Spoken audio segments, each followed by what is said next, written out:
Welcome to GenWorld, where shit can get real and the truth can run free. And on today's episode of Nostalgia Bomb, I want to talk about some shit that's been going down for the past couple of days. Remember when Nintendo and Sega used to be rivals? What happened? And I mean, like, we know that Nintendo won that generation. That's just a fact. Even though, like, the Sega Genesis is my personal favorite console from that generation. And that's speaking of Sega Genesis, when the Super Nintendo was out and everything. But my whole thing is like, whenever you saw something new coming from Sega or even Nintendo, with shit, just games in general from that time, there was a lot more love being put into these games. There were a lot more attention to detail, in my personal opinion. And it's like nowadays, it's legitimately just being used as a joke. There's no more love in anything anymore. And I think that's what's really hurting a lot of these game releases coming out. Because just like yesterday, NetherRealm Studios and WB, and I think it was High Voltage that done the PC port of Mortal Kombat X, they basically announced that there was going to be no more new content coming to the PC version of Mortal Kombat X. Why? And it's like that we already got the most fucked up port, period, on PC for Mortal Kombat X and Batman Arkham Knight. I don't even know if Arkham Knight is even like finished yet. Like that's a whole nother topic for another day. But the main thing is these games get released. They're not in their final state. They're literally just pushed out just so they can make money off top. There's not really any thought behind whether or not anyone will enjoy the games or not. It's just out. It's just put out there. And I think that this is becoming an epidemic across almost all games that we play today. The only game that I've played from beginning to end and actually felt like I've played a game that was finished and loved was Witcher 3 and maybe even Mad Max.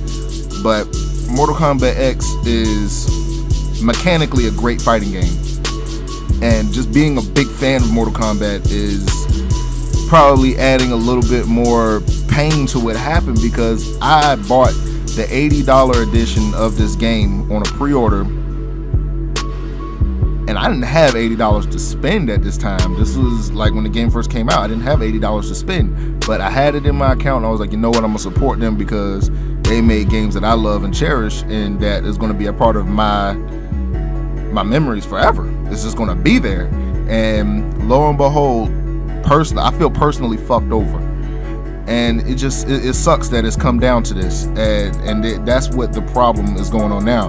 Now with this whole Sonic debacle, Sega announced not too long ago that they're going to be making some games that's going to cater to the classic crowd and just start making good games. It's like they finally heard our cries. Now please just give us a good Sonic game. And today they announced that they are releasing a Sonic 3D collection, a Sega 3D Classic collection on the 3DS, and it includes 6 games. If I am to be correct, I believe it is Sonic 1. Yes, it was Sonic 1, Altered Beast. Let's see what else we got here.